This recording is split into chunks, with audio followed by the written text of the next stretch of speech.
Tanvi task चांगला खेळते, game चांगला, पण कुठं ना कुठं आहे ना मला ते नॅचरल वाटत नाही, मला ती फेकच वाटते. म्हणून आज सगळेजण म्हणतात की तन्वी जिंकू शकते, पण मला अजूनही ती डिझर्विंग वाटत नाही. काय माहिती, मला सगळं ते ना कॅमेरासाठी करते, मला तरी ती फेक वाटते. मला नाही आवडलं तिचा गेम.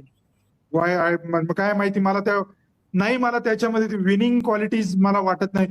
मानलं मी तिला, टास्क खूप छान खेळते, पण ती एक आहे ना कुठेतरी असं नॅचरल वाटते, रिअल वाटत नाहीये तिची जी पर्सनॅलिटी आहे.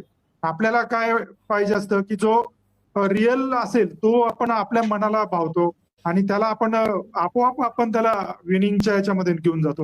पण मग मला तन्वीकडून नाही वाटत आहे, काय माहिती काय काय असेल, तर मला तरी नाही वाटत ती विनिंग. आणि ते फेकच होतं ते. प्रभू बरोबर तिने प्रभूचा यूज केला, हे सगळं इनडायरेक्टली बिग बॉसला पण प्रभूला हिंट देत होते आणि हे सांगायचं होतं त्यांना पण की तिने त्याचा यूज केलेला आहे. आणि हे पण सगळं फेकच होतं तिचं कालचं, प्युअर आहे होतं.